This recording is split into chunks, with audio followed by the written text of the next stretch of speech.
Udara pagi di Pasar Senin selalu mengandung aroma campuran yang sulit dijelaskan. Sayur basah, rempah-rempah, keringat manusia, dan debu jalanan yang belum sempat reda. Sejak matahari belum muncul, para penjual UMKM sudah berebut tempat, menata dagangan, dan saling mengincar siapa yang mulai menjual lebih cepat. Lorong-lorong sempit dipenuhi suara teriakan promosi, adu harga, dan langkah kaki pembeli yang terburu-buru. Tidak ada yang benar-benar santai. Semua orang berusaha bertahan hidup. Di tengah hiruk-pikuk itu, Pak Robi memikul keranjang berisi sayur yang belum sepenuhnya segar. Tangannya bergetar sedikit karena kelelahan. Ia tidur hanya sekitar 4 jam setiap malam. "Ayo, kuat sedikit lagi," gumamnya pada diri sendiri sambil menarik napas panjang. Ia menurunkan keranjang itu di lapaknya yang kecil, berada tepat di tikungan lorong yang sering dilewati orang, tapi tetap saja jarang ada yang berhenti. Sayurannya kalah bersinar dibanding lapak-lapak yang punya modal lebih besar. Mak Tijah, yang berjualan di sebelah kirinya, menata dagangannya dengan cekatan. Sayur yang ia jual tampak lebih segar dan tersusun rapi. "Robi, sayur kamu pucat lagi. Mana ada pembeli mau beli begitu?" katanya sambil menyeringai tipis. Suaranya tidak terlalu keras, tapi cukup menusuk. Pak Robi mengusap wajahnya. "Modal saya tipis, Mak. Suplainya seadanya." "Nah, itu masalahnya. Pasar ini keras. Yang lambat, ya tenggelam," jawab Mak Tijah tanpa menunjukkan simpati. Ia meneruskan pekerjaannya, seolah menikmati melihat tetangganya jatuh perlahan. Pak Robi tahu wanita itu memang begitu. Sudah bertahun-tahun mereka berdampingan di pasar, dan persaingan di antara keduanya tidak pernah mereda. Namun belakangan situasinya makin buruk. Ia mulai kehilangan pelanggan tetap. Beberapa di antaranya berpindah ke lapak Mak Tijah karena harganya lebih stabil dan kualitasnya lebih baik. Setiap minggu, pemasukan keluarga Robi menurun. Sari sudah berkali-kali mengingatkan agar ia mempertimbangkan pekerjaan lain, tapi ia tidak tahu harus mulai dari mana. Pasar sudah seperti rumah kedua. Meninggalkannya bukan pilihan yang mudah. Pagi itu, pembeli pertama lewat. Seorang ibu muda yang terburu-buru. "Sayurnya masih baru, Bu?" tanyanya sambil melirik keranjang Pak Robi.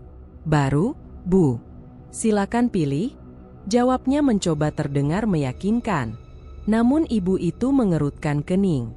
"Kok layu ya? Saya beli di sebelah aja." Ia melangkah ke lapak Mak Tijah tanpa ragu. Mak Tijah menyambutnya ramah. "Ini Bu, segar semua. Harga miring, tinggal pilih."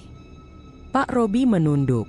Kata-kata itu menghantam dadanya seperti pukulan. Ia mengatur ulang posisi sayur, berharap tampak lebih baik walau ia tahu percuma. Uang yang ia punya tak cukup untuk restok dari pemasok yang bagus. Adit muncul beberapa menit kemudian, berjalan cepat sambil memanggil lirih, "Ayah." Bocah itu membawa bekal yang disiapkan Sari. Wajahnya masih mengantuk. "Kenapa kamu bangun pagi-pagi? Kan ayah sudah bilang gak usah ikut," ujar Pak Robi. "Aku cuma mau antar makanan. Ibu khawatir ayah belum sempat makan." Pak Robi memaksakan senyum. "Sampaikan ke ibu, ayah baik-baik saja." Ia meraba kepala Adit, berusaha menyembunyikan rasa bersalah yang mengendap di dadanya. Tanggung jawab sebagai kepala keluarga terasa semakin berat. Menatap anaknya mengingatkannya bahwa setiap rupiah yang gagal ia hasilkan akan menjadi lubang baru dalam kebutuhan rumah. Ketika Adit pergi, pasar semakin ramai. Teriakan harga mulai menggema. Namun lapak Pak Robi tetap sepi. Sesekali ada pembeli yang melirik, tetapi tak satu pun yang berhenti cukup lama untuk membeli. Mak Tijah meliriknya sambil mencibir halus. "Robi, kamu harus bisa cari cara baru. Kalau enggak, ya kamu tahu sendiri. Pasar ini enggak punya belas kasihan." Ucapan itu benar. Pasar Senin tidak pernah memberi ruang untuk kelemahan. Persaingan antar UMKM semakin sengit sejak biaya hidup di kota naik drastis. Semua orang berusaha mendapatkan keuntungan meskipun harus menekan orang lain. Dan Pak Robi, yang modalnya kecil, hanya bisa bertahan di pinggiran. Menjelang siang, panas menyeruak dari atap seng pasar. Keringat mengalir di belakang leher Pak Robi. Ia menghitung uang yang masuk, tidak sampai cukup untuk membayar biaya sewa harian lapak. Dadanya sesak. Ia teringat tagihan rumah, biaya sekolah Adit, obat untuk Sari yang belakangan sering pusing akibat kelelahan. Semua kebutuhan menumpuk seperti gunungan batu di bahunya. Pak Sarman, pengurus pasar, lewat sambil memeriksa lapak-lapak. "Robi, jangan lupa bayar sewa hari ini. Jangan telat lagi. Aturan tetap aturan." "Iya, Pak. Nanti saya setor," jawabnya, meski ia tahu tidak punya cukup uang. Pengeras suara di sudut pasar mengumumkan sesuatu tentang promosi besar dari pedagang grosir. Suara itu tenggelam bersama pikiran-pikirannya. Ia menatap sayurannya yang makin layu. Dunia terasa mengecil, menyesakan, seolah pasar itu sendiri menolak keberadaannya. "Mau sampai kapan begini?" Ia berbisik hampir tanpa suara. Angin lembut menyentuh tengkuknya, dingin dan ganjil di tengah panas yang menyengat. Ia menoleh cepat, tapi tidak ada siapa-siapa. Hanya lorong pasar yang penuh orang, namun tampak seolah jauh dari tempatnya berdiri. Sesaat, ia merasa seperti dipanggil oleh sesuatu yang tidak terlihat, seakan ada celah di balik keramaian yang menunggu ia menyeberanginya. Ia mengusap wajah, mencoba mengusir sensasi aneh itu. Tapi perasaan tertekan tidak hilang, justru semakin dalam. Saat matahari condong ke barat, lapaknya semakin sepi. Para penjual lain mulai menghitung uang hasil dagangannya. Mak Tijah sesekali terdengar tertawa kecil. Pak Robi hanya terduduk di bangku kayunya, menatap sisa sayur yang masih banyak. Setiap detik menjadi pengingat bahwa ia tertinggal semakin jauh. Ketika langit mulai memerah, ia merapikan dagangannya perlahan. Rasanya seperti mengumpulkan sisa-sisa semangat yang tak lagi utuh. Ia berhenti sejenak, menatap jalur sempit di antara lapaknya dan lapak Mak Tijah. Ada perasaan tertentu yang menggantung di udara, campuran putus asa, ketakutan, dan sesuatu yang menyerupai panggilan samar dari tempat yang jauh lebih gelap dari pasar itu sendiri. Dalam keheningan sore yang mulai turun, Pak Robi menarik napas berat. Ada sesuatu di dalam dirinya yang retak, seolah dunia memaksanya mengambil keputusan yang belum pernah ia bayangkan. Dan untuk pertama kalinya hari itu, ia menatap lapaknya yang sepi sambil merasakan tubuhnya seolah lebih ringan, tetapi juga lebih kosong. Lapak sayur Pak Robi kembali terasa lengang dalam ingatannya. Bayangan pelanggan yang hanya lewat tanpa menoleh masih menancap seperti duri di dadanya. Kenangan singkat itu muncul ketika ia merapikan meja kayu yang sudah mulai retak-retak, seolah menegaskan betapa kerasnya hidup menekan dari segala arah. Malam merayap di Pasar Senin. Lampu-lampu kiosk satu persatu meredup, meninggalkan corak bayangan panjang di lorong-lorong. Udara lembab menempel di kulit, membawa aroma sisa dagangan yang bercampur dengan asap gorengan yang sudah hampir padam. Pak Robi memilih bertahan sedikit lebih lama. Bukannya ingin menjual sesuatu, ia tahu hasil hari ini menyedihkan, tapi dadanya terasa terlalu penuh untuk langsung pulang. Rumah berarti tatapan Sari yang menahan cemas, suara Adit yang berusaha ceria meski ia tahu ada banyak hal yang disembunyikan orang tuanya. Semua itu memanggil rasa bersalah yang makin hari makin berat. Ia duduk di bangku plastik dekat lapak, menatap kosong ke arah kios Mak Tijah yang sudah tertutup rapat. Perempuan tua itu selalu menjadi saingan yang berat, meski tampak ringkih dan lamban.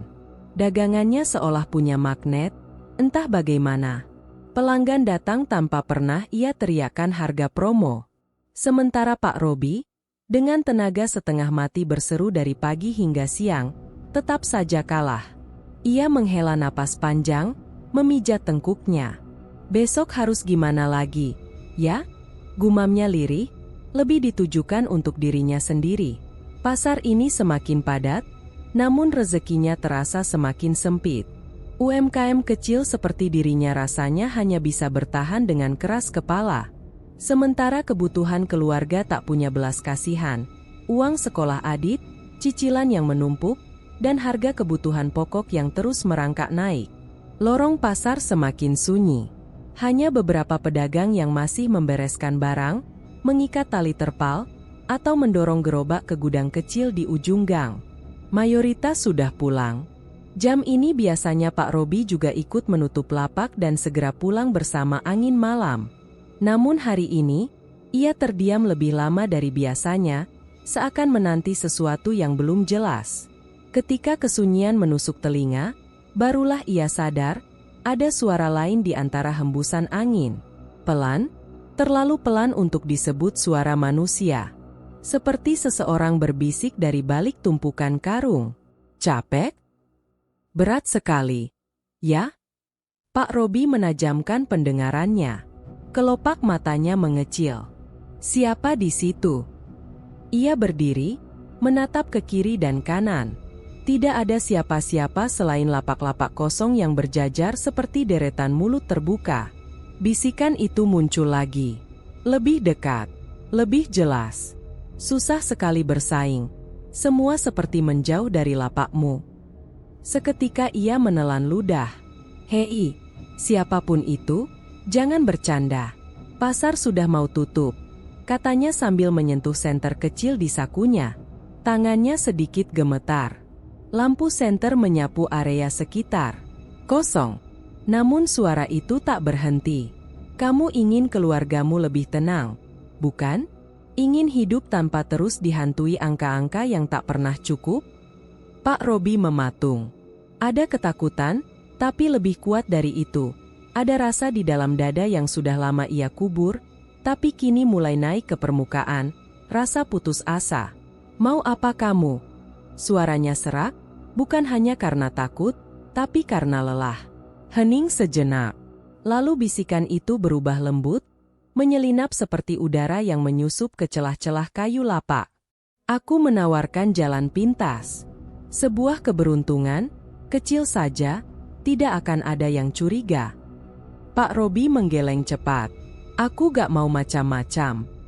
Tapi kamu sudah lelah, kan?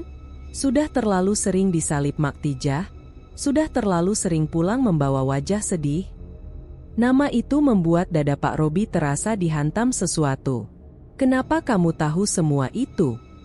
Senandung lirih terdengar di belakangnya. Ia memutar badan, tetapi cahaya senter hanya menangkap jejeran sayur busuk yang belum dibereskan.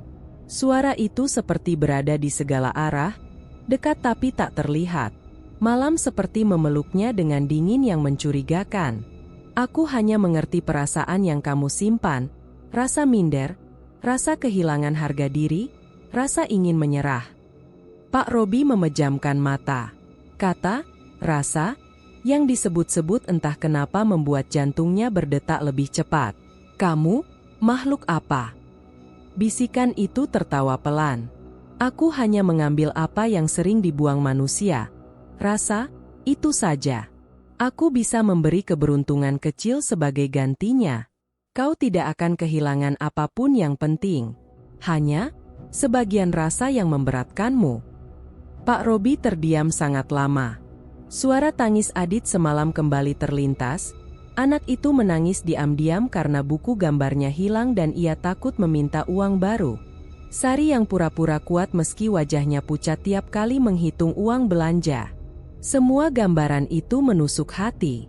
Keberuntungan macam apa? Tanyanya akhirnya, lirih sekali. Kalimat itu terucap tanpa ia sadari. Halus saja, pelanggan yang tadinya tak melihatmu akan menoleh. Rezeki yang tadinya meleset akan mendekat, tidak ada kekerasan, tidak ada darah. Lalu, apa gantinya? Ia tahu setiap janji manis pasti ada balasannya. Keheningan turun seperti tirai. Ketika suara itu kembali muncul, nada suaranya dingin dan penuh kepastian. Hanya sedikit rasa. Rasa yang kau simpan, yang memberatkan hidupmu. Aku memungutnya, kau mendapat jalan yang lebih mudah. Pak Robi menelan kering. Caranya? Kau hanya perlu membiarkan aku masuk, lewat celah keputusasaanmu. Ia berdiri tanpa bergerak, menatap pasar yang semakin gelap. Hening panjang membungkusnya. Antara takut dan tergoda, ia merasa seperti berada di persimpangan yang tak pernah ia bayangkan. Di kejauhan terdengar pintu kios tertutup keras. Angin malam naik dengan bau lembab yang tidak biasa. Sekilas, ia melihat bayangan samar melintas di pojokan lorong, bukan manusia, lebih seperti siluet yang terbuat dari kabut dan suara. Pak Robi tidak menjawab, namun ia juga tidak pergi.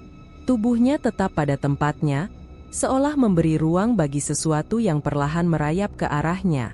Angin berhenti. Suara itu membisik sangat dekat, seolah berada tepat di belakang telinganya. Biarkan saja, aku masuk. Dan tanpa sadar, melalui diamnya yang panjang dan langkah yang tak ia ambil, Pak Robi membuka pintu pertama menuju sesuatu yang tak sepenuhnya ia pahami. Bayangan tawaran aneh dari malam itu masih sesekali muncul di benak Pak Robi. Sekilas, seperti bisikan samar yang mencoba merayap keluar dari sudut pikirannya.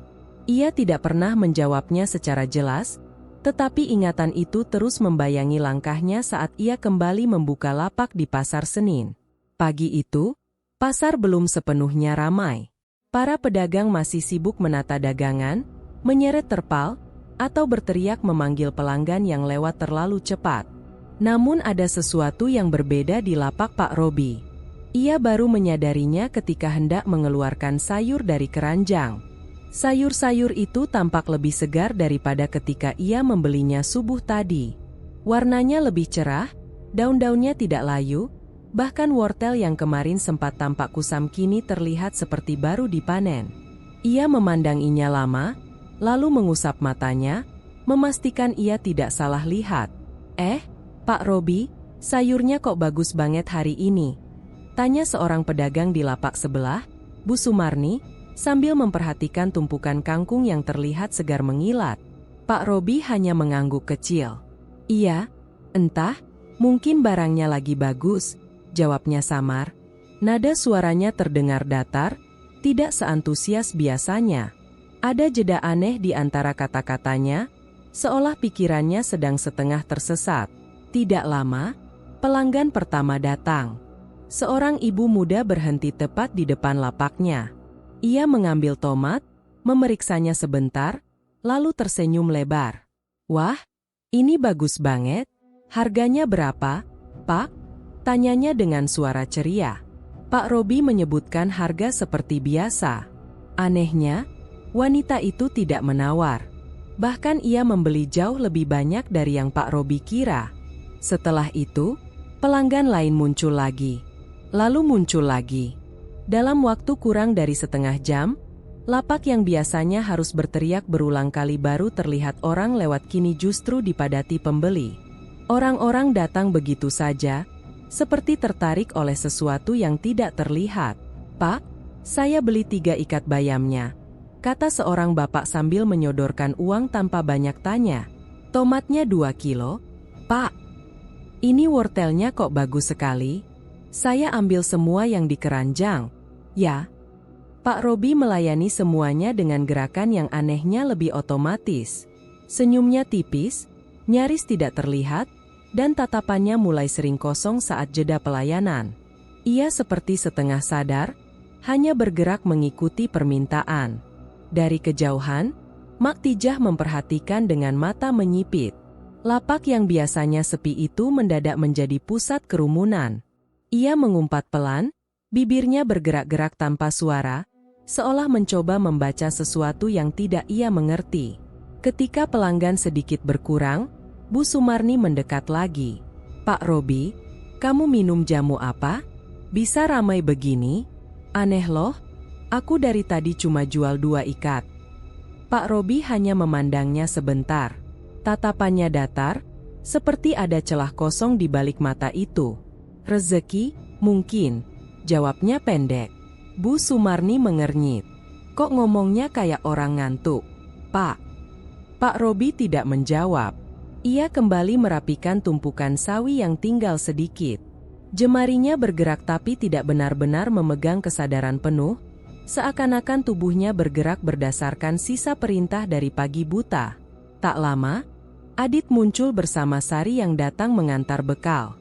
Anak itu berlari kecil ke arah lapak. "Ayah, kok ramai banget?" Adit tersenyum senang, tetapi senyum itu langsung mereda saat melihat ayahnya tidak menunjukkan ekspresi apapun. Pak Robi hanya menoleh sekilas, menatap mereka dengan mata yang tampak lebih redup dari biasanya. Sari perlahan mendekat. "Mas, kamu capek, ya? Apa sudah makan pagi?" "Sudah," jawabnya datar.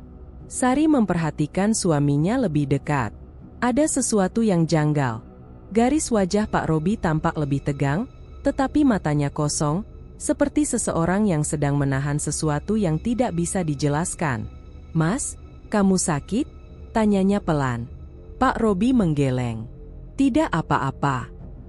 Jawaban itu terlalu cepat, terlalu pendek, terlalu hambar. Adit menarik lengan baju ayahnya. "Ayah?" Adit ikut bantu. "Ya." Pak Robi hanya mengusap kepala anaknya tanpa benar-benar menatapnya. Gerakan itu lembut, tetapi terasa seperti reaksi mekanis. Tidak ada hangat yang biasanya membuat Adit tertawa kecil. Beberapa pelanggan yang lewat juga sempat berbisik-bisik. "Kok dia kelihatan aneh? Ya, matanya kayak kosong gitu. Tapi dagangannya segar banget, mungkin dia dapat barang dari pemasok baru." Pernyataan-pernyataan itu berputar di sekitar lapak, menciptakan bisik-bisik yang semakin membuat suasana terasa berbeda. Pasar tetap ramai, tapi di sekitar Pak Robi ada nuansa yang sulit dijelaskan. Semacam ketidakseimbangan yang hanya bisa dirasakan oleh mereka yang memperhatikan lebih dekat. Ketika siang mulai mendekati puncak, angin bertiup dari lorong pasar dan membawa aroma yang tidak biasa. Bukan bau sayur, bukan bau ikan, tapi sesuatu yang samar, seperti bau tanah basah yang sudah terlalu lama disimpan dalam ruangan tertutup. Aroma itu menyelinap ke hidung Pak Robi, dan entah kenapa, membuat pikirannya semakin kabur. Ia menatap dagangannya yang tinggal sedikit. Jantungnya berdebar pelan, tapi bukan karena senang. Ada keganjilan yang merayap dari balik keramaian, sesuatu yang ia ingat samar, mungkin dari bisikan malam sebelumnya. Sari memanggilnya sekali lagi. "Mas, kamu yakin baik-baik saja?" Pak Robi menoleh perlahan, sangat perlahan. Matanya kosong sesaat sebelum akhirnya ia mengedipkan sekali, seakan mengembalikan sebagian kecil kesadarannya. "Aku cuma lelah," katanya. Tapi kalimat itu tidak membawa ketenangan bagi siapapun yang mendengarnya, termasuk dirinya sendiri. Bayangan tentang betapa cepat dagangan laris kemarin masih terlintas di kepala Pak Robi. Penuh kerumunan, uang berpindah tangan, dan sayur yang habis sebelum matahari naik tinggi. Ingatan itu muncul seperti kilatan cahaya, lalu menghilang begitu saja, meninggalkan sisa rasa yang sulit dijelaskan. Rumah kecil itu biasanya dipenuhi suara Adit yang bercerita tentang sekolah atau tawa Sari yang selalu mencoba membawa suasana hangat. Namun malam ini, suasananya berbeda. Udara di ruang tengah terasa lebih berat, seperti ada sesuatu yang menggantung di antara mereka. Sari memperhatikan suaminya dari dapur. Pak Robi duduk di kursi kayu dengan posisi sedikit membungkuk, tatapan kosong mengarah ke lantai. Piring makan malam masih penuh di depannya, padahal biasanya ia makan cepat karena kelelahan. Gerakan tangannya yang memegang sendok sangat lambat, seakan ia sedang mencoba mengingat fungsi dasar dari benda itu. "Mas, kamu kok diam saja sejak pulang?" Suara Sari pelan, tapi memuat kegelisahan yang ia tahan sejak pagi. Pak Robi tidak langsung menjawab. Ia mengangkat kepalanya sedikit, namun mata itu tampak seperti sedang melihat sesuatu yang tidak ada. "Capek," katanya singkat. "Capek seperti apa? Kamu jarang sekali seperti ini." "Biasa. Banyak pembeli." Sari mendekat beberapa langkah. "Iya, Mas, tapi itu kan hal yang bagus. Kenapa malah kelihatan berat?" Pak Robi menatapnya sebentar, lalu menunduk lagi. Aku cuma butuh istirahat. Jawaban itu membuat dada Sari terasa dingin. Ada nada yang hilang dari intonasi suaminya. Biasanya, meski lelah, Pak Robi tetap memberi senyum tipis. Malam ini tidak ada apa-apa di wajahnya. Hanya datar, terlalu datar. Adit muncul dari kamarnya sambil membawa buku gambar. "Ayah, lihat ini," serunya. Anak itu berlari kecil, penuh semangat, seperti biasa. Namun langkahnya melambat ketika tiba di dekat ayahnya. Pak Robi menoleh, tetapi tatapannya kosong sejenak sebelum fokus kembali. Adit tersenyum ragu. "Ini gambar Adit waktu di sekolah. Adit dapat bintang 2. "HM?"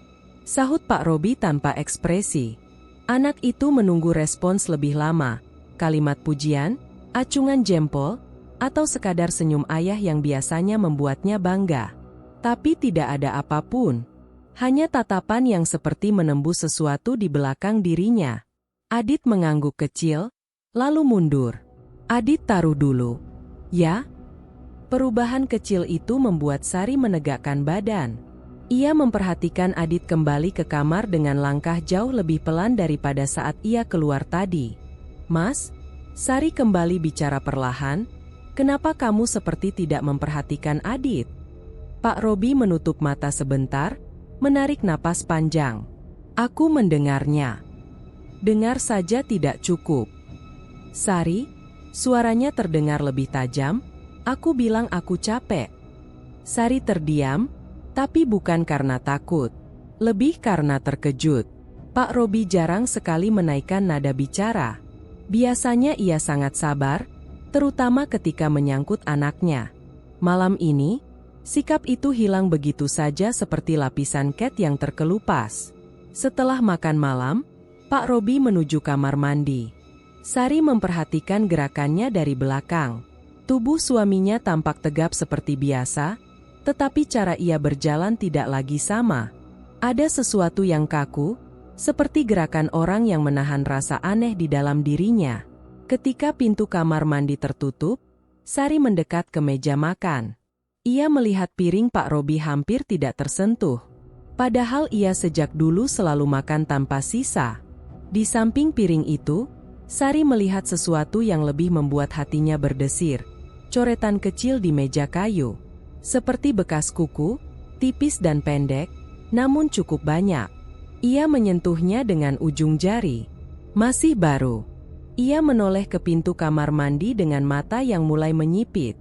"Mas, apa yang sebenarnya terjadi?" Adit keluar dari kamar lagi, memeluk boneka kecil yang sudah ia punya sejak balita. "Bu, ayah marah ya?" Sari memeluk anak itu. "Tidak, Nak. Ayah cuma sedang banyak pikiran." Adit mengangguk, tapi wajahnya tampak muram. "Tadi ayah kayak, gak kenal Adit." Kata-kata itu menusuk Sari. Ia mengusap rambut anaknya lembut. "Ayah sayang sekali sama kamu. Cuma mungkin sedang terlalu lelah." Adit mengangguk, namun matanya tetap menatap pintu kamar mandi dengan rasa takut halus yang tidak bisa ia jelaskan. Beberapa menit kemudian, pintu kamar mandi terbuka. Pak Robi keluar sambil mengeringkan wajahnya dengan handuk kecil. Tapi ada sesuatu yang janggal. Sorot matanya lebih dalam, namun juga lebih hampa. Seperti seseorang yang kehilangan sebagian dirinya di tempat yang tidak bisa dilihat. Sari berdiri. "Mas, lihat aku sebentar." Pak Robi menoleh. Ia melihat istrinya, benar-benar melihat, namun hanya sesaat sebelum pandangannya kembali seperti sebelumnya, kosong, redup, dan seakan tidak memikirkan siapapun selain sesuatu yang tidak ia ucapkan. "Aku ingin tidur," katanya. "Mas, kamu?" "Aku hanya butuh tidur." Nada itu datar. Tidak ada emosi, tidak ada kekesalan, tidak ada kelembutan. Hanya suara yang terasa seperti gema dari tubuh yang mulai kehilangan warnanya. Pak Robi berjalan ke kamar tanpa menoleh lagi. Sari berdiri terpaku, merasakan sesuatu yang dingin menjalar ke tulang punggungnya. Adit memeluk lengannya dari samping. "Bu, Ayah, kenapa? Sari menatap kamar suaminya. Lampu redup menerangi pintu yang baru saja tertutup. Ada sesuatu yang berubah, bisiknya pelan, dan di sudut ruangan, udara kembali terasa berat, seakan rumah mereka mulai kehilangan sesuatu yang tidak terlihat, satu rasa kecil setiap harinya. Tatapan kosong Pak Robi dari hari sebelumnya masih menempel di benak Maktijah. Tatapan yang bukan tatapan pedagang lelah, melainkan tatapan orang yang seakan setengah hilang dari tubuhnya. Ada yang gak beres dengan laki-laki itu, gumamnya dalam hati saat langkahnya memasuki pasar Senin pagi itu. Pasar sudah mulai riuh, tapi suasananya tidak seramai biasanya. Sejumlah pedagang melirik-lirik ke arah lapak Pak Robi, seolah ada sesuatu yang membuat mereka gelisah tetapi enggan mengatakannya secara terbuka. Maktijah berjalan perlahan, membawa keranjang sayurnya, namun sudut matanya terus mengawasi gerak-gerik tetangga lapak barunya itu. Ia berhenti sejenak, pura-pura menata cabai di meja kayunya, padahal pandangannya fokus pada satu titik. Tangan Pak Robi yang tampak bergerak otomatis. Lelaki itu menata kol, tomat, dan kangkung tanpa ekspresi sedikitpun, seakan tubuhnya digerakkan oleh perintah yang tidak terdengar. Setiap gerakan tampak rapi, tetapi tanpa jiwa. Robi itu, kenapa matanya kayak kosong gitu? Bisik Bu Sumarni pada pedagang lain. Entahlah, tapi dagangannya kemarin laku keras sekali, sahut yang lain. Bisik-bisik itu tidak luput dari telinga Maktijah. Ia memijit lengannya sendiri, merasakan aura aneh yang tidak bisa ia jelaskan. Pasar memang penuh persaingan, penuh saling sikut, tapi apa yang terjadi pada Pak Robi bukan sekadar keberuntungan lonjakan dagangan. Aku sudah jualan di sini puluhan tahun, gumamnya pelan, dan tidak pernah lihat sayur bisa segar begitu mendadak. Ia mengamati lebih teliti lagi. Daun bayam di lapak Pak Robi berkilau seperti baru dipetik dari kebun basah, padahal semalam hujan tidak turun sama sekali. Wortel terlihat seperti baru diangkat dari tanah subuh tadi. Tomatnya nyaris tanpa cacat. Terlalu sempurna. Terlalu aneh. Saat pelanggan mulai datang, Maktijah memperhatikan setiap detail. Dua ibu-ibu menghampiri lapak itu, memeriksa sayur sebentar, lalu membeli dalam jumlah banyak tanpa tawar-menawar. Padahal biasanya di pasar Senin, mereka akan mempersoalkan selisih harga Rp100. Pak, saya ambil 5 ikat kangkungnya. Tomat ini bagus banget, Pak. Saya ambil 2 kilo. Tidak ada keraguan. Tidak ada tawaran balik. Mereka bergerak seakan sudah yakin sepenuhnya bahwa dagangan Pak Robi yang paling layak dibeli hari itu. Maktijah mengernyit dalam-dalam. Apa mereka juga kena sesuatu? Ia tahu pasar kadang punya energinya sendiri. Keberuntungan bisa datang atau pergi tanpa alasan logis. Tapi apa yang terjadi sekarang terasa seperti melawan sifat pasar itu sendiri. Robi, panggilnya tiba-tiba. Pak Robi menoleh, tapi hanya sebentar. Lalu tatapan kosong itu kembali memenuhi mata lelahnya. Iya, Mak. Kok sayurmu bagus sekali akhir-akhir ini? Ada pemasok baru? Tidak, jawabnya datar. Kau tidur cukup semalam? Cukup. Maktijah memandangi wajahnya lebih lama. Ada sesuatu yang bersembunyi di balik nada suaranya. Sesuatu yang terasa seperti suara orang lain yang mengendalikan. Pak Robi kembali melayani pembeli seolah percakapan itu tidak pernah terjadi. Saat jam menuju 10 pagi, hal aneh berikutnya terjadi. Seekor kucing liar mendekati lapak Pak Robi. Kucing itu biasanya agresif dan suka mencuri ikan dari pedagang lain. Namun kali ini, ia berhenti tepat di depan tumpukan kol dan mengeong pelan. Pak Robi menatapnya tanpa reaksi. Kucing itu perlahan mundur, bulunya merinding, lalu melarikan diri seolah melihat sesuatu yang menakutkannya di balik tubuh Pak Robi. Maktijah memijit dada kirinya. Astagfirullah, ini apa lagi? Ia memperhatikan lebih teliti. Terdapat gerakan kecil di sisi meja Pak Robi, seperti daun kol bergerak tanpa angin. Ia memfokuskan pandangan, memastikan itu bukan ilusi. Dan benar, daun itu bergerak samar, seperti disentuh sesuatu yang tidak terlihat. Mak Tijah menelan ludah. Tangannya dingin.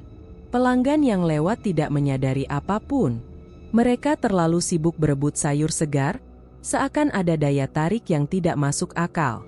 Aku tahu pasar keras, gumam Mak Tijah, tapi bukan begini caranya orang bisa menang. Ia melihat Pak Robi tersenyum samar kepada pembeli. Senyuman itu tidak seperti senyum manusia normal. Ada kekosongan yang menusuk dari baliknya. Ketika kerumunan sedikit mereda, Mak Tijah memanggil Bu Sumarni dan dua pedagang lain. "Kalian lihat yang tadi?" tanyanya lirih. "Apa?" sahut salah satu. "Kucing itu, dagangannya, tatapannya, semua aneh." Bu Sumarni menggigit bibirnya. "Aku juga merasa begitu. Rasanya kayak ada sesuatu yang nempel di dia. Tapi dagangannya laku," ujar pedagang lain sambil cemas. "Kita jadi sepi." Disinilah konflik sosial mulai terlihat jelas. Para pedagang UMKM kecil ini saling pandang dengan campuran iri, takut, dan marah. Mereka bekerja keras setiap hari, bangun sebelum fajar, tapi lapak Pak Robi tiba-tiba mengalahkan semuanya tanpa penjelasan. "Kalau begini terus, bisa bangkrut aku," keluh Bu Sumarni. "Aku juga," sahut yang lain. Namun di tengah kecemasan itu, Mak Tijah tidak fokus pada persaingan.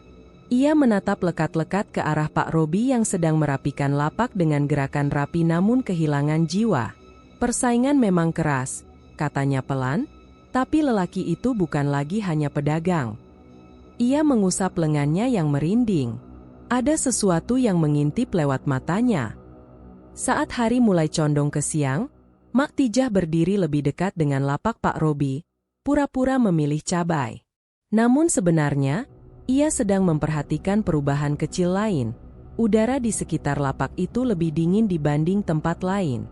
Dan setiap kali Pak Robi mengambil sayur dari keranjang, ada desiran samar, suara yang bukan berasal dari plastik atau daun. Seperti bisikan. Seperti napas. Mak Tijah menutup mulutnya dengan tangan. "Robi, kamu sudah berurusan dengan apa?" Pertanyaan itu berputar di pikirannya, menekan dadanya semakin kuat. Dan saat ia menatap mata kosong Pak Robi sekali lagi, ia yakin satu hal. Apapun yang sedang bekerja di lapak itu bukan berasal dari dunia yang sama dengan mereka. Awal pekan itu, perubahan pada Pak Robi semakin sulit disembunyikan. Ia masih berangkat ke lapaknya seperti biasa, tapi langkahnya berat, sorot matanya hampa, dan bibirnya tak lagi menyunggingkan senyum kecil yang dulu selalu menyapa pelanggan. Sari mulai memperhatikan hal-hal yang membuatnya tidak nyaman. Setiap kali ia bertanya, "Mas capek?" Pak Robi hanya menjawab singkat, "Biasa." Namun intonasinya datar, seolah kata itu keluar tanpa rasa, tanpa pemilik sejati. Di lapak, beberapa pelanggan mulai berbisik-bisik. "Pak Robi sekarang kok beda? Ya, dulu ramah, sekarang kayak, dingin."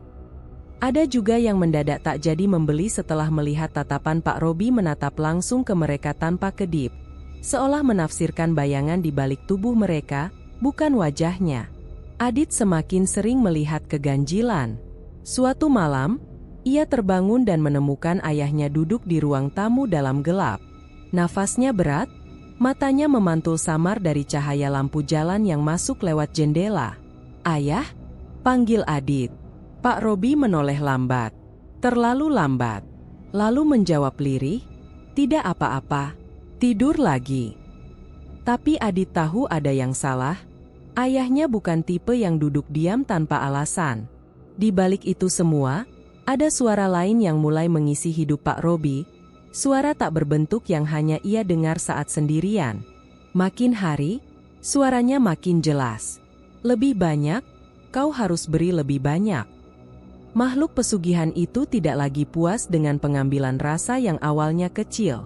Kini ia meminta lebih dalam, lebih sering. Setiap kali tuntutannya muncul, kepala Pak Robi seperti diremas dari dalam, membuatnya kehilangan serpihan emosi, satu persatu. Setiap pulang, ia terasa semakin berbeda, bukan lagi Pak Robi, tapi seseorang yang menyerahkan sebagian jiwanya tanpa sadar. Sari mencoba mendekati, memegang lengannya. "Mas, kamu, kenapa akhir-akhir ini seperti bukan dirimu?" Pak Robi hanya mengerjap, seolah baru sadar disentuh. "Aku baik," jawabnya, tapi nadanya kosong, seperti membaca kalimat yang tidak ia pahami. Tekanan batin itu memuncak ketika malam berikutnya. Ia menutup lapak lebih cepat karena tangan kirinya gemetar hebat setiap kali mencoba melayani pelanggan. Gemetar itu bukan karena lelah, melainkan karena sesuatu di balik punggungnya seakan menarik, menuntut, menghisap. Di rumah, Sari menatap suaminya yang duduk membelakangi cahaya. Ia melihat siluet bahunya yang turun naik, namun tidak ada suara napas yang normal. Sementara itu, Adit berdiri diam di pintu kamar, memandang ayahnya dengan rasa takut yang belum pernah ia rasakan sebelumnya. Ayahnya ada di sana, tapi jiwanya sudah tidak sepenuhnya tinggal. Pagi itu, suasana pasar baru saja ramai saat Adit berjalan mengikuti ayahnya. Sari yang biasanya menahan, kini hanya bisa menghela napas panjang. "Jaga ayahmu, Dit," ucapnya pelan. Adit mengangguk, meski ia sendiri tidak tahu apa yang sebenarnya harus dijaga. Lapak mereka, yang semakin ramai dari hari ke hari, terasa mencolok. Namun kehadiran pelanggan tidak banyak membantu mengusir rasa aneh yang menggelayuti udara. Pak Robi berdiri di belakang meja, mencoba bekerja, tapi gerakannya lambat dan kakunya tidak bisa disembunyikan. Beberapa pembeli melirik dengan bingung. "Maaf ya, Pak, uang kembaliannya?" Pak Robi tidak menjawab. Adit cepat bergerak, mengambil alih. "Ini, Bu, kembaliannya 5.000. Pembeli itu tersenyum lega. "Waduh, kamu bantuin ayah, ya? Pintar sekali." Adit mengangguk, berusaha tersenyum. Tapi ia tahu, ia tidak ada di sana untuk sekadar membantu. Ia ada di sana karena ayahnya seakan tidak bisa berdiri tegak tanpa seseorang di sampingnya. Hari itu, Adit menjadi nyawa lapak. Suaranya ramah, caranya melayani luwes sebagaimana ia pernah lihat dari ayahnya dulu. Pelanggan merasa nyaman, bahkan beberapa memuji keramahan yang sudah lama hilang dari lapak itu. Namun di sela-sela aktivitas, ada sesuatu yang Adit rasakan, tatapan. Bukan dari manusia. Di balik tirai kios sebelah, di sudut gelap yang tak pernah tersentuh sinar matahari, sesuatu terasa, memperhatikannya. Sesuatu yang dingin. Sesuatu yang lapar. Dan semakin Adit melayani pelanggan dengan senyum tulus, semakin hawa dingin itu menempel di belakang tengkuknya. Emosi murni Adit, ketulusannya, kecemasannya, rasa sayangnya pada ayahnya, seperti mengalir keluar tanpa ia sadari. Mengundang, menggoda, menarik sesuatu yang seharusnya tidak memiliki hak untuk mendekat. Saat Adit sedang membereskan plastik kemasan, sebuah suara mencelos pelan di antara bising pasar. Yang itu, penuh rasa. Adit menoleh spontan. Tidak ada siapa-siapa. Hanya bayangan lapak yang terlalu gelap untuk ukuran siang hari. Tapi Adit tahu ia tidak salah dengar. Dan ia tahu suara itu tidak ditujukan kepada ayahnya, melainkan kepadanya. Pak Robi yang tadi tampak lesu tiba-tiba menatap Adit dengan mata yang sayu, seakan memahami ancaman yang mulai mengintai putranya. Tatapan itu hanya berlangsung sekejap sebelum kembali kosong. Namun cukup untuk membuat Adit sadar. Ada bahaya baru yang mendekat. Dan kali ini, ia yang diincar. Pasar Senin masih ramai ketika Pak Robi merasakan hawa dingin menusuk dari balik kerumunan. Adit sedang merapikan dagangan, memanggil pelanggan dengan suara cerah, sementara tatapan kosong Pak Robi tidak mampu menyembunyikan kegelisahan yang mendesak dadanya. Sejak suara itu terdengar, ia tahu pesugihan tak akan berhenti pada dirinya. Ia berdiri kaku, jemarinya dingin meski matahari memanas di atas kepala. Ada hembusan samar menyeruak dari balik tumpukan karung kosong. Hembusan yang bukan angin. Adit, penuh rasa, Berikan. Pak Robi memejamkan mata, rahangnya mengeras. Tidak, gumamnya pelan. Anak itu bukan bagian dari ini. Suara itu tidak merespons. Namun dinginnya semakin lengket, seperti jari-jari tak kasat mata yang merayap naik ke tengkuknya. Ketika ia membuka mata, sekelebat bayangan hitam menembus celah antara dua lapak, cepat dan halus seperti asap. Muncul, lalu lenyap, menyisakan bisikan getir yang hanya ia yang bisa dengar. Rasa milikmu tak lagi cukup. Kau sudah kering. Pak Robi terhuyung sedikit. Namun sebelum Adit melihat, ia memaksa tubuhnya tegak kembali. Ayah? Nggak apa-apa. Adit menatapnya dari balik meja, rautnya cemas. Pak Robi mencoba tersenyum. Gagal. Ayah cuma capek. Namun Adit memperhatikan lebih jeli, ayahnya tidak hanya capek. Ada ketakutan asing di mata itu, sesuatu yang tidak pernah ia lihat sebelumnya. Saat pelanggan pergi, hawa sekitar lapak mendadak berubah. Lampu-lampu kios yang biasanya berpendar terang terasa meredup. Suara pedagang lain terdengar seperti datang dari jauh. Di tengah keramaian pasar, justru lapak Pak Robi menjadi sunyi. Lalu suara itu muncul lagi, lebih dekat, seperti berbisik dari balik meja dagangan. Beri kami anak itu. Rasanya kuat, murni. Kami butuh untuk menjaga daganganmu tetap laris. Setiap kata seperti cabikan yang menelusup ke dalam telinga. Pak Robi menggertakkan gigi. Aku bilang tidak. Adit mendongak kaget. Ayah ngomong sama siapa? Pak Robi tersentak, memalingkan wajah. Bukan apa-apa, Dit. Fokus saja. Namun suara itu tidak berhenti. Jika kau menolak, rasa yang telah kau nikmati akan diambil kembali. Dengan cara yang menyakitkan. Seketika, seonggok ikan yang baru saja dibeli pelanggan tadi jatuh sendiri dari plastik, menggelepar tapi bukan seperti ikan mati. Gerakannya terlalu liar, terlalu cepat, seperti ditarik oleh sesuatu yang tak kasat mata. Pembeli yang melihatnya memekik dan menjauh. Adit spontan menutupi mulutnya.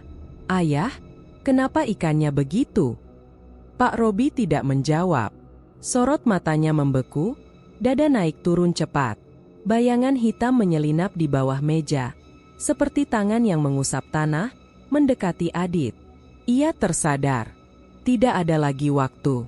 Dengan gerakan panik, Pak Robi menggeser Adit ke belakangnya. Jangan dekat-dekat sini. Tetap di belakang ayah. Hawa dingin mengental menjadi tekanan. Seolah ada sesuatu yang memaksa udara keluar dari paru-paru mereka. Dagangan yang biasanya tampak segar mulai bergetar halus, seperti menahan napas. Bau anyir samar menyengat. Ini keputusanmu, Robi. Jika bukan dia, maka kau. Pak Robi menelan ludah, tubuhnya bergetar. Ia tahu pesugihan itu tidak sedang menggertak. Ia tahu rasa yang dijanjikan sebagai imbalan telah ia gunakan, dan kini ia tak punya apapun untuk mengganti. Aku akan cari jalan lain, katanya, suaranya pecah. Tapi jangan sentuh anakku. Jangan. Hening sejenak. Lalu, suara itu berubah menjadi senyum dingin yang tidak terlihat. Baiklah, kami tunggu, sampai malam. Dan hawa dingin itu lenyap, secepat ia muncul. Adit menggenggam lengan ayahnya. Ayah, apa yang sebenarnya terjadi? Pak Robi tidak menjawab. Ia tidak sanggup. Yang ia tahu hanyalah satu hal. Jika ia tak menyerahkan Adit, maka harga yang akan ia bayar malam ini, mungkin nyawanya sendiri. Pagi di pasar Senin biasanya hiruk pikuk. Tetapi bagi Pak Robi, suasananya hari ini terasa lebih berat daripada kemarin. Tubuhnya seperti menanggung beban yang tidak terlihat, dan setiap langkah yang ia ambil menuju lapaknya membuat lututnya gemetar. Adit tidak ikut hari ini. Ia sengaja menyuruh anak itu tinggal di rumah dengan alasan tugas sekolah. Padahal ia hanya ingin menjauhkan Adit dari bayangan makhluk yang mengintainya. Namun seseorang memperhatikan dari kejauhan, Mak Tijah. Dalam kerumunan pasar, Wanita renta itu memandang Pak Robi dengan sorot mata penuh kecurigaan. Ia sudah memperhatikan perubahan lelaki itu sejak beberapa minggu terakhir. Dagangan yang selalu segar, pelanggan yang terus berdatangan, dan kini, tatapan kosong yang semakin sering ia lihat ketika Pak Robi menghindari kontak mata dengan orang-orang. Orang itu ada yang gak beres, gumam Maktijah, seolah berbicara pada dirinya sendiri. Ia mengikuti Pak Robi dari kejauhan ketika lelaki itu membuka lapaknya. Tidak ada yang mencurigai gerakannya. Semua orang sibuk dengan persaingan pasar, sibuk menghitung receh, sibuk bertahan hidup. Maktijah bergerak seperti bayangan, menyelinap di antara para pembeli yang berdebat soal harga, dan sesekali pura-pura menata dagangannya sendiri agar tak menimbulkan kecurigaan. Pak Robi memulai pekerjaannya dengan tangan gemetar. Setiap gerakan terasa berat, seolah ada mata tak kasat yang mengawasinya dari balik sayur-sayuran. Ia menahan napas saat merapikan dagangan, tak ingin melihat tanda-tanda aneh seperti kemarin. Namun ketegangan itu tetap menetes di udara. Sampai akhirnya, ketika ia mengangkat satu ikat kangkung, daun-daunnya tampak bergetar pelan, seperti ada sesuatu di dalamnya. Cepat, sangat cepat. Sekilas saja. Namun cukup untuk membuat jantung Pak Robi melompat. Maktijah yang memperhatikan dari balik lapak ikan beberapa meter jauhnya, mengernyit. Apa tadi itu? Ia melihat bagaimana wajah Pak Robi memucat. Bagaimana tubuh lelaki itu membungkuk sedikit, seperti sedang menekan sesuatu yang hendak meledak dari dalam dirinya. Lalu, bagaimana ia menatap kosong ke arah lantai, sebelum memaksa dirinya berdiri tegak kembali. Ada yang ditutupinya, dan Maktijah merasakannya semakin jelas. Salah satu pedagang, Pak Sarman, mendekat ke arah Maktijah. "Tijah, kamu ngeliat dagangan Robi nggak? Banyak banget orang ngeluh. Katanya tiap lewat lapaknya itu dingin, nggak nyaman." Maktijah menatapnya tajam. "Bukan cuma dingin. Ada yang janggal." "Kau curiga apa?" Pak Sarman bertanya setengah berbisik. "Dia larisnya nggak wajar," jawab Maktijah pelan, bibirnya hampir tidak bergerak. "Harga pasar sekarang lagi kacau, UMKM makin sengsara. Tapi dia, makin naik." Pak Sarman mendesah. Orang-orang mulai omong macam-macam. "Tijah, kalau ini terus, pasar bisa ribut besar." Di tengah obrolan itu, Pak Robi melangkah ke arah gudang kecil di sudut pasar untuk mengambil stok yang ia sembunyikan. Tetapi sesuatu menuntunnya ke tempat sepi, ke lorong samping pasar yang jarang dilalui orang. Bayangan. Suara samar. Dinginnya menusuk. Ia mencoba mengabaikan, namun langkahnya justru terseret semakin jauh. Seakan ada tali halus yang menariknya. Maktijah melihatnya pergi dan langsung mengikuti, menjaga jarak. Lorong itu gelap, lembab, dan berbau anyir. Pak Robi berhenti di sana, memejamkan mata. Suara itu datang lagi, benar-benar dekat. "Waktu hampir habis. Aku sudah bilang, anak itu tidak," ucap Pak Robi dengan napas terputus-putus. "Berikan kami rasa, atau kami ambil kembali semuanya." Tiba-tiba, cahaya di ujung lorong berkedip. Bayangan hitam melintas cepat di antara dinding, membentuk sosok samar. Bukan manusia. Bukan sepenuhnya terlihat. Hanya serpih bentuk yang bergerak seperti kabut pekat. Pak Robi terhempas ke dinding, hampir jatuh berlutut. Dan dari sudut lain, mata Maktijah melebar. Ia melihatnya. Ritual samar yang tak seharusnya ada di sebuah pasar rakyat. Sesuatu yang tampak seperti asap menggumpal, mengitari kaki Pak Robi, seperti sedang menjilat rasa yang tersisa pada tubuhnya. Napas Maktijah tercekat. Ia mundur satu langkah, hampir membuat suara, namun menahan diri. Tidak mungkin ia salah lihat.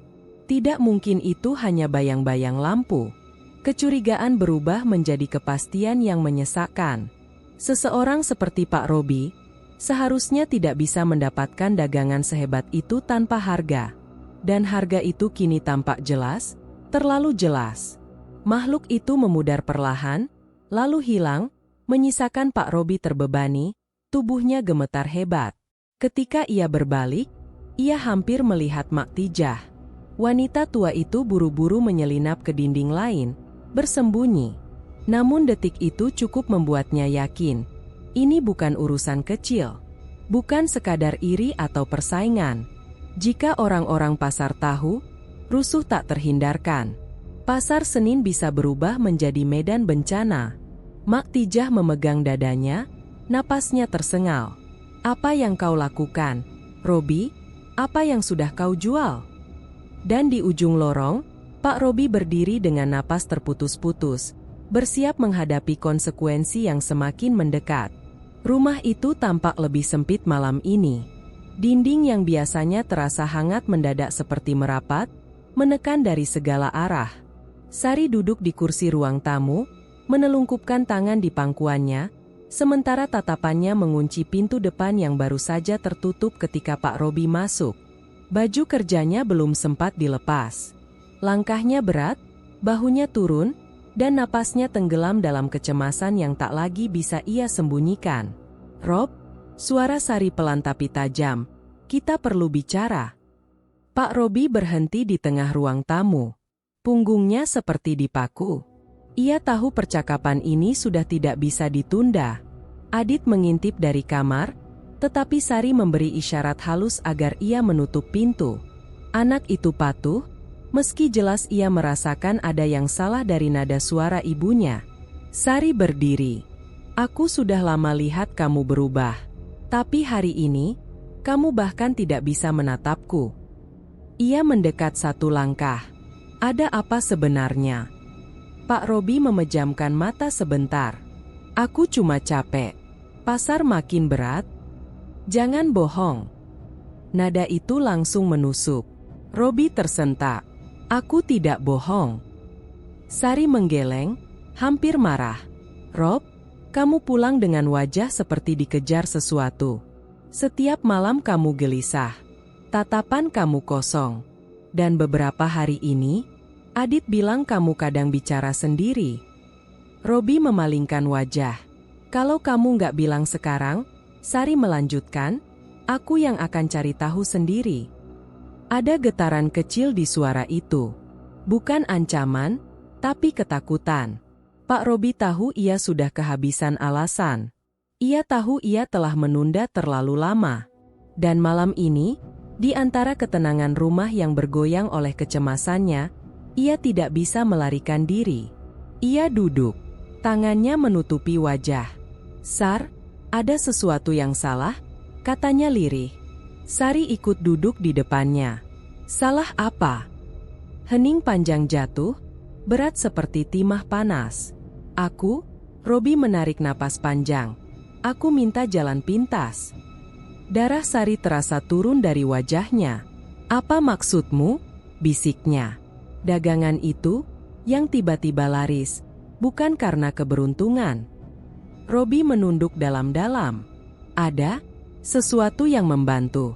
Tapi harganya, harga yang tidak seharusnya aku setujui." Sari membutuhkan beberapa detik untuk memahami kalimat itu. Alisnya mengerut, dahinya bergetar, dan tatapannya mulai berubah dari cemas menjadi takut. "Jalan pintas, apa?" Suaranya terputus di tengah. "Rob, jangan bilang." Suara itu muncul dalam ingatannya. Suara yang meminta rasa, suara dingin yang menjanjikan kelancaran dagangan. Suara yang kini menuntut Adit. Robi mengangguk sangat pelan. "Aku terlibat pesugihan." Sari mundur sedikit, seolah tubuhnya menolak untuk tetap dekat. Kedua tangannya menutupi mulut, lalu dada, seakan berusaha melindungi dirinya dari kenyataan yang baru saja menembus pikirannya. "Robi, tidak." Suara itu bukan marah, bukan teriak, hanya pecah. "Aku tidak tahu efeknya akan separah ini." Robi menunduk. "Aku cuma ingin kita bertahan. Dagangan waktu itu sepi terus. Aku takut kita nggak bisa bayar sekolah Adit, takut kamu sakit lagi, aku takut segalanya makin sulit." Sari memejamkan mata, dan sebuah air mata jatuh tanpa bisa ia cegah. Kamu pikir aku pengen kita kaya mendadak? Suaranya gemetar. Kita cuma butuh hidup normal. Tapi kamu pilih menyerahkan diri pada sesuatu yang... Robi potong dengan suara bergetar. Sar, aku nggak tahu kalau itu bakal ngambil rasa. Aku nggak ngerti kalau itu bakal bikin aku begini. Bikin kamu kehilangan jiwa. Sari menatapnya tajam, terluka. Robi, aku bahkan tidak lihat kamu lagi beberapa hari ini. Kamu kayak orang yang tinggal tubuhnya doang. Robi terdiam, tenggorokannya tercekat. Dan sekarang, Sari menahan napas. Kamu bilang makhluk itu menuntut apa? Robi menggigit bibirnya. Mereka mau lebih. Lebih apa, Rob? Robi tidak menjawab. Sari mendekat, wajahnya pucat. Katakan. Butuh waktu lama sebelum Robi bisa mengeluarkan satu kata itu. Adit. Sari terangkat dari kursi, tubuhnya limbung, hampir jatuh. Ia memegang ujung meja untuk menopang dirinya. Tidak, katanya sambil menggeleng terus. Tidak, Robi, kamu nggak boleh biarin itu terjadi. Tidak.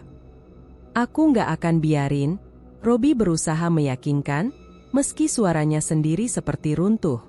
Makhluk itu cuma menekan. Aku sedang cari cara. Cara? Sari membalas dengan suara tajam. Robi, kamu sudah masuk terlalu dalam. Ia menatap mata suaminya, dan di sana ia hanya melihat sisa-sisa lelaki yang ia kenal dulu. Kita harus keluar dari ini, katanya. Perlahan tapi pasti. Apapun caranya. Bahkan kalau itu berarti kamu harus bayar sendiri. Robi terdiam. Ia tahu maksudnya.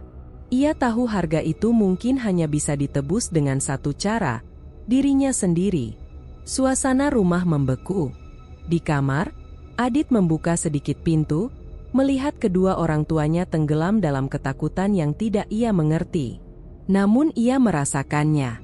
Sesuatu sedang mendekat ke keluarganya, dan ia tahu semua itu bukan masalah biasa. Sari mengusap air matanya, memandang Robi dengan luka yang dalam. Aku nggak mau kehilangan kamu, tapi aku juga nggak mau kehilangan anak kita. Robi mengangguk perlahan. Aku tahu. Di balik pengakuan itu, ketakutan baru mulai tumbuh. Makhluk itu telah menunggu. Dan malam semakin dekat. Sari menggenggam tangan Robi, tapi genggamannya dingin bukan karena takut, melainkan karena ia merasa waktu mereka hampir habis.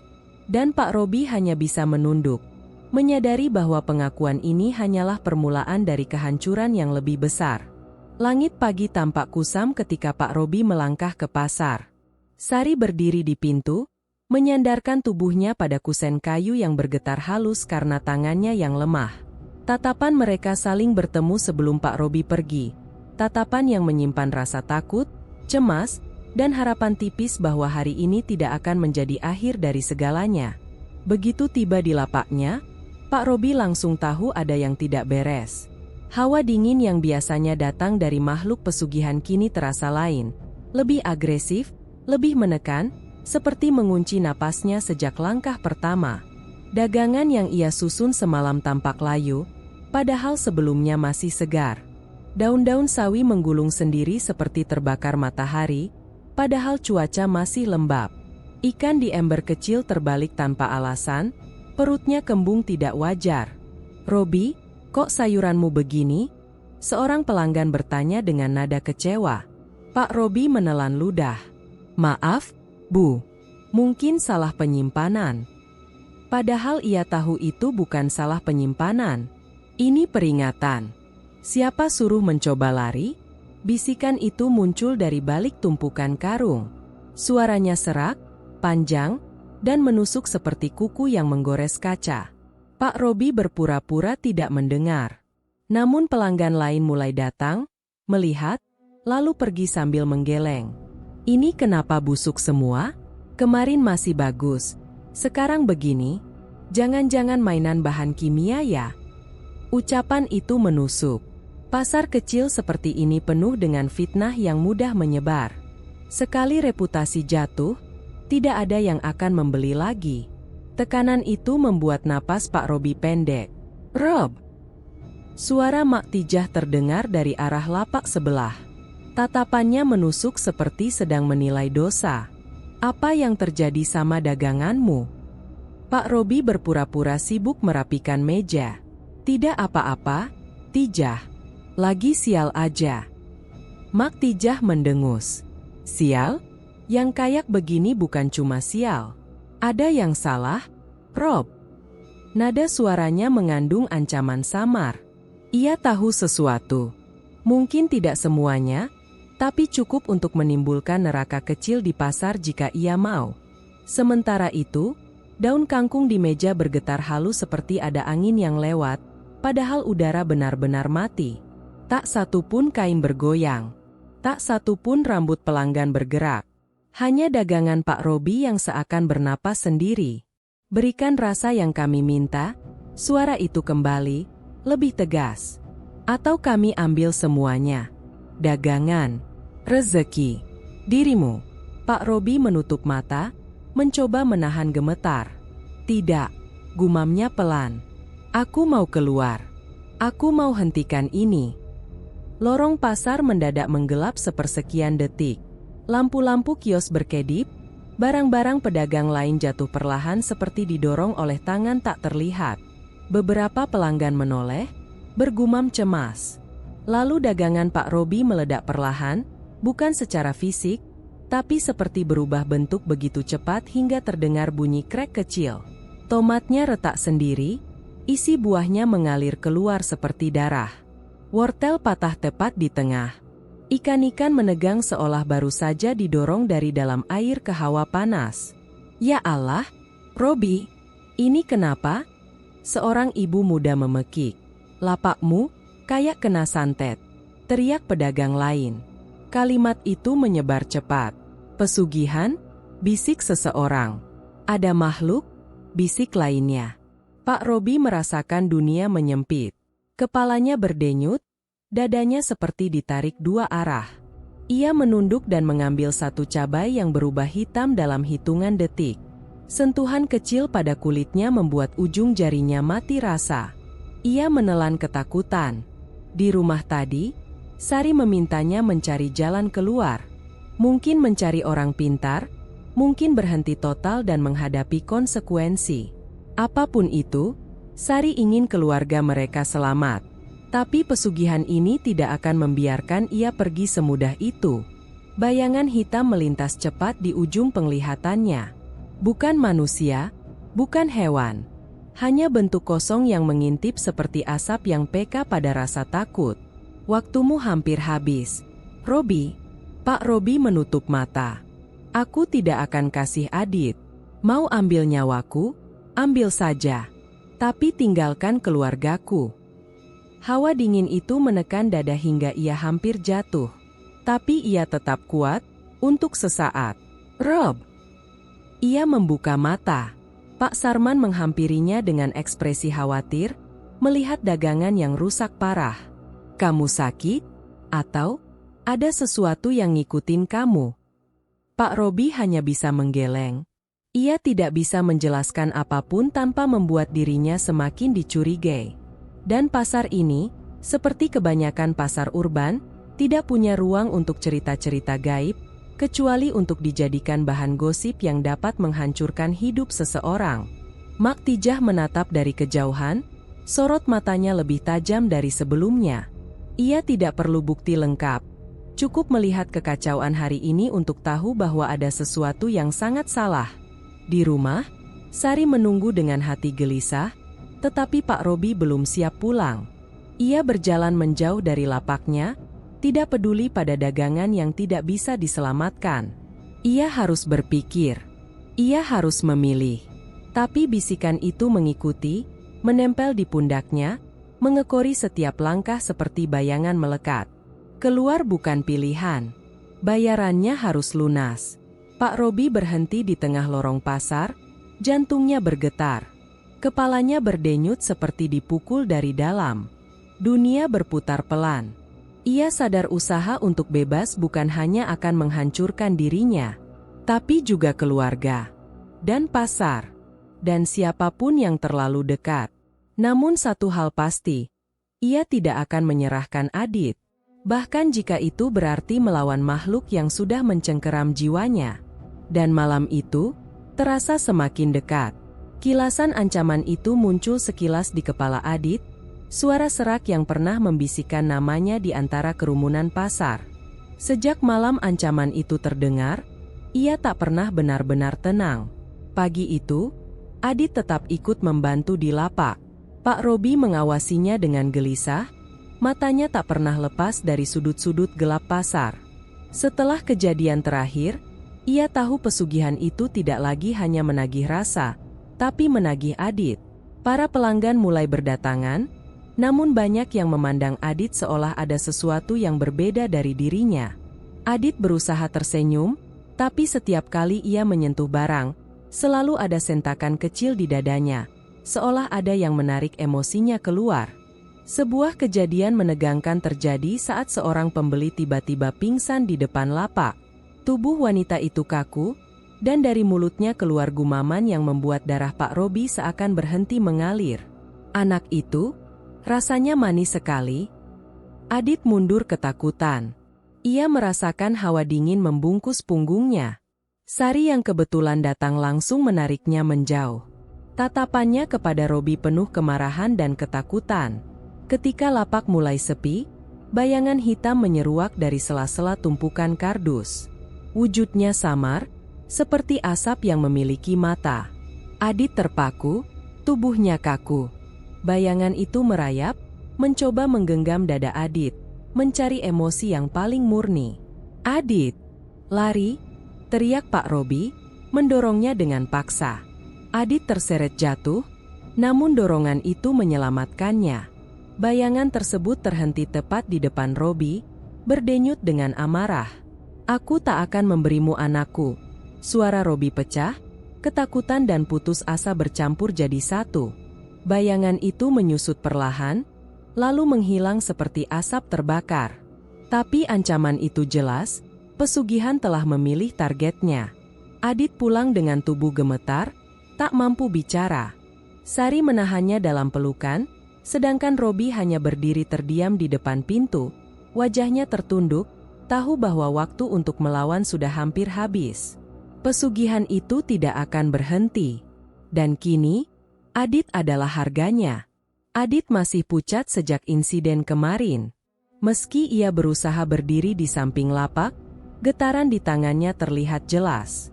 Keadaannya memicu simpati banyak orang, bahkan mereka yang sebelumnya hanya memandang keluarga Pak Robi dengan jarak kini mulai merasa gelisah.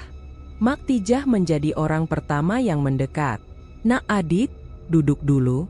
Mukamu kok kayak habis digodain malam-malam," ujarnya pelan, nada suaranya jauh lebih lembut dari biasanya.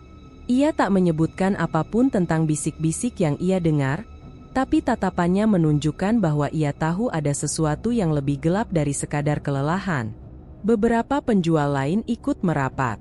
Ada Bu Rani dari lapak sayur, Pak Darto dari kios plastik, bahkan para pedagang kecil yang dulu iri dengan ramainya lapak Pak Robi turut memperhatikan dari kejauhan. Mereka saling bertukar pandang, antara penasaran, takut, dan sedikit rasa bersalah. Pak Sarman, ketua RT yang kebetulan juga berdagang di ujung lorong pasar, akhirnya turun tangan. Ia berjalan mendekati lapak Robi dengan langkah tegas. "Robi, kalau ada yang ganggu anakmu, bilang. Kita di pasar ini harus jaga satu sama lain," katanya. Kalimat itu langsung memecah suasana. Ada yang mengangguk setuju, ada pula yang tampak enggan. Konflik sosial yang sejak lama terpendam, antara rasa iri karena dagangan Robi dulu begitu laris dan solidaritas sesama pedagang kecil, muncul di permukaan. Namun pagi itu, simpati kepada Adit jauh lebih kuat daripada rasa iri apapun. Mak Tijah menepuk lengan Sarman. "Aku bilang sejak awal, ada yang aneh dari lapaknya Robi. Tapi sekarang bukan waktunya nuduh. Ini anak, Sarman. Kita jaga dulu yang bisa kita jaga." Robi menunduk, tenggorokannya terasa kering. Ia tak bisa menjelaskan kebenaran, Tak mungkin membuka soal pesugihan di tengah keramaian pasar. Tapi melihat orang-orang ini berkumpul, entah kenapa muncul sedikit rasa lega yang sudah lama hilang. "Terima kasih, tapi aku benar-benar nggak ingin ada yang ikut terseret," kata Robi lirih.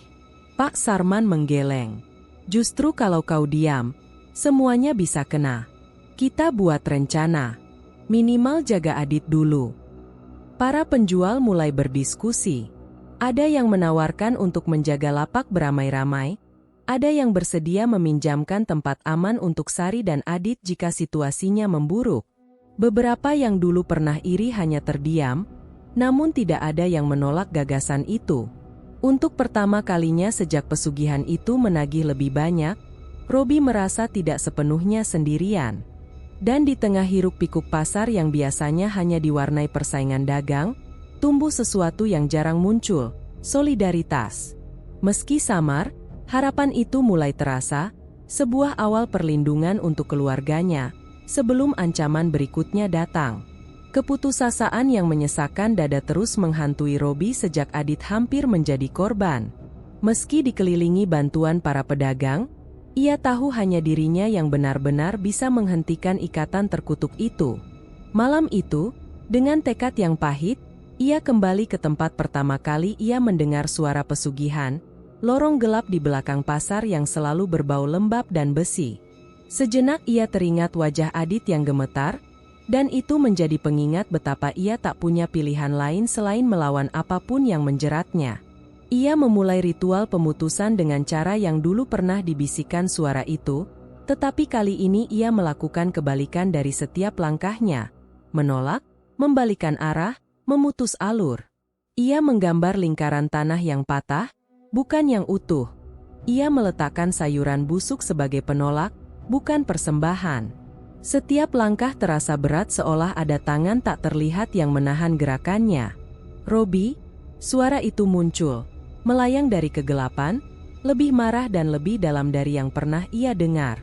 "Apa yang kau lakukan? Kau telah menerima bagianku. Kau berutang." Tubuh Robi kaku, tapi ia memaksakan diri untuk tidak mundur. "Aku sudah bayar terlalu banyak. Cukup." Suara itu berubah menjadi dengusan panjang. "Kau tidak berhak menentukan batas.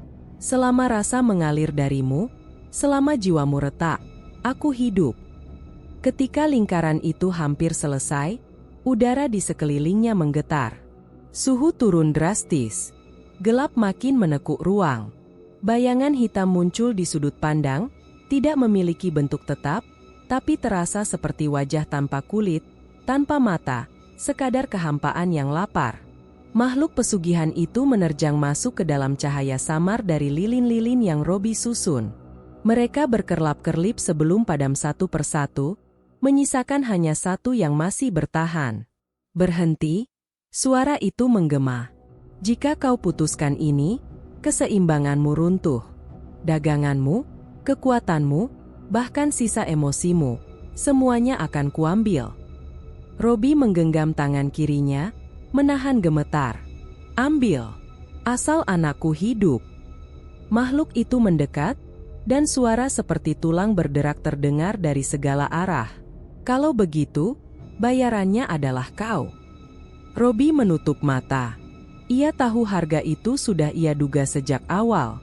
Pesugihan tidak pernah mengambil tanpa menuntut sesuatu yang lebih besar di akhir. Namun ketika makhluk itu maju, lingkaran ritual yang cacat itu justru memantulkan cahaya terakhir dari lilin yang tersisa. Cahaya itu menyambar bayangan gelap, membuatnya mengerut seperti terbakar dari dalam. Makhluk itu menjerit, suara serak dan panjang seperti logam diseret di atas batu.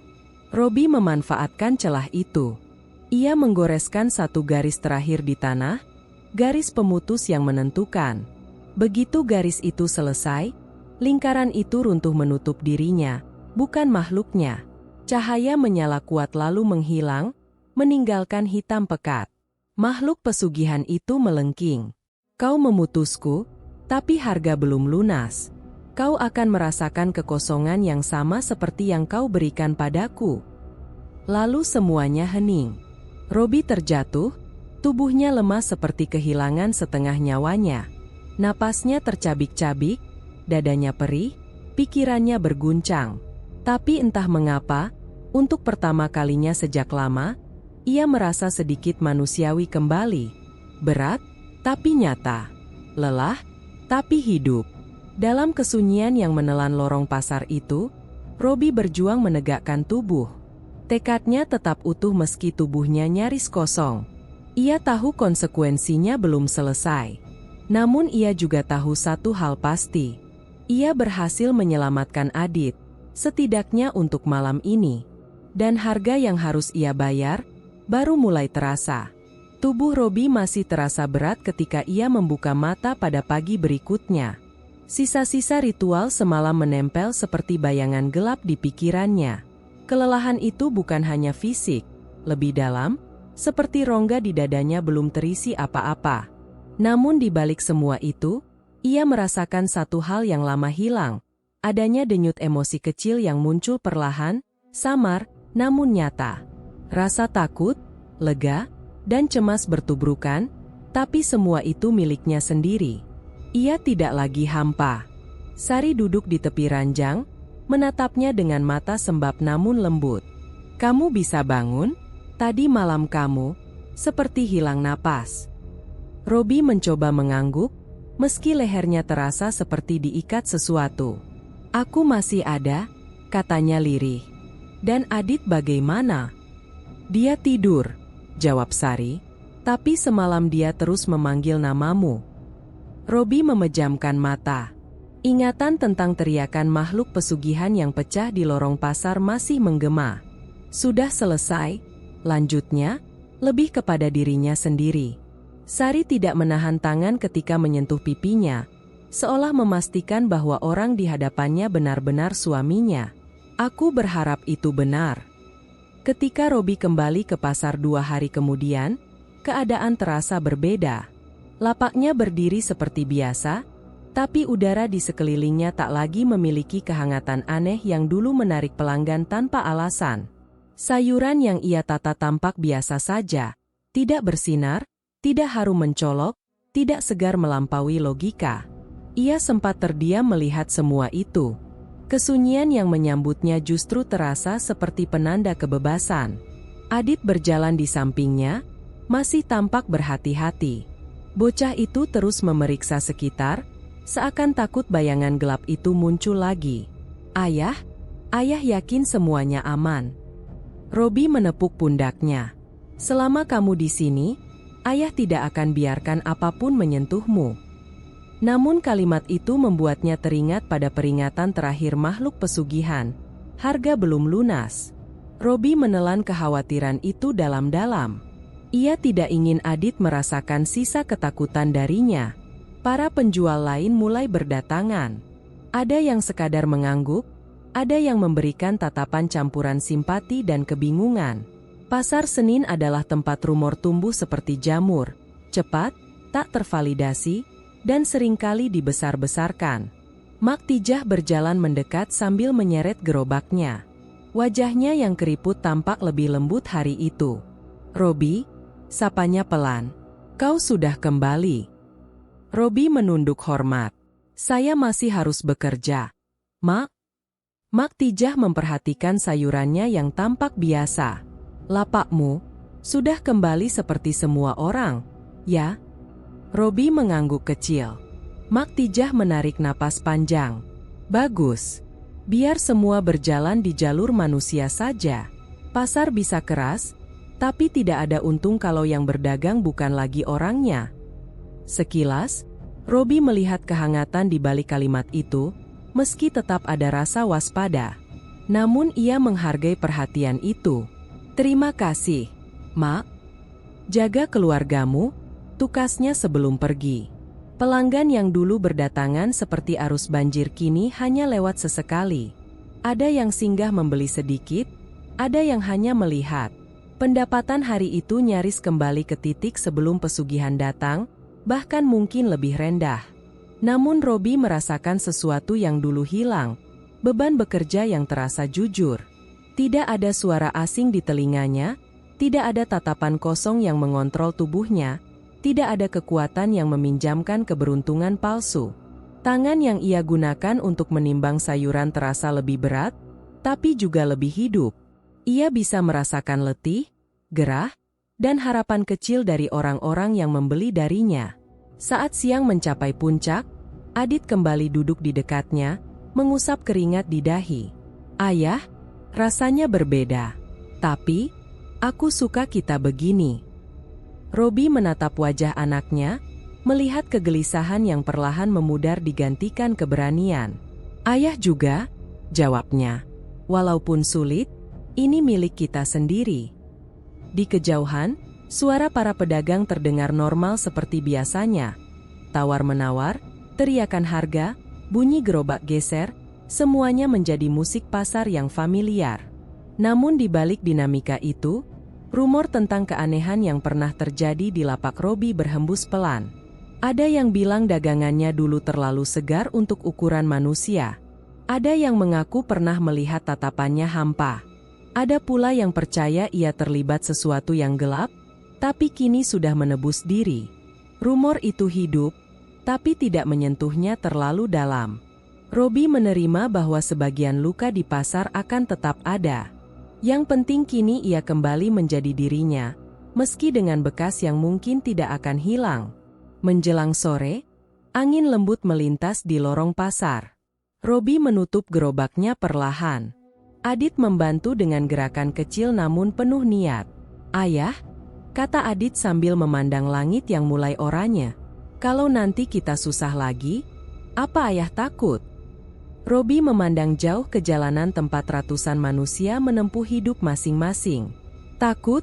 jawabnya jujur. "Tapi lebih takut kehilangan kalian." Adit mengangguk, lalu menggenggam tangan ayahnya erat.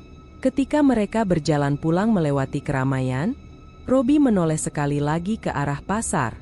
Di sana, tempat yang pernah memberinya jalan pintas sekaligus hampir menghancurkannya, kini berdiri seperti biasa, kasar, hidup, penuh jeritan manusia yang berjuang. Tidak ada lagi bisikan gelap. Tidak ada lagi tatapan kosong. Hanya seorang penjual yang mencoba memperbaiki hidupnya sedikit demi sedikit. Dan di tengah hiruk-pikuk itu, Robi merasakan sesuatu yang lama hilang menggeliat kembali. Sepotong kecil harapan yang hangat, rapuh, namun jujur. Terima kasih sudah mengikuti perjalanan kelampak Robi hingga akhir. Kisah ini menjadi pengingat bahwa tidak ada keuntungan instan yang datang tanpa harga yang jauh lebih besar. Apapun godaannya, jalan pintas selalu meminta tumbal, kadang dari orang yang paling kita sayangi.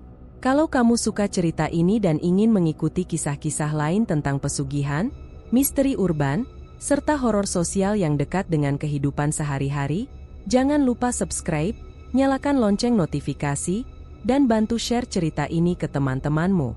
Sampai jumpa di cerita berikutnya.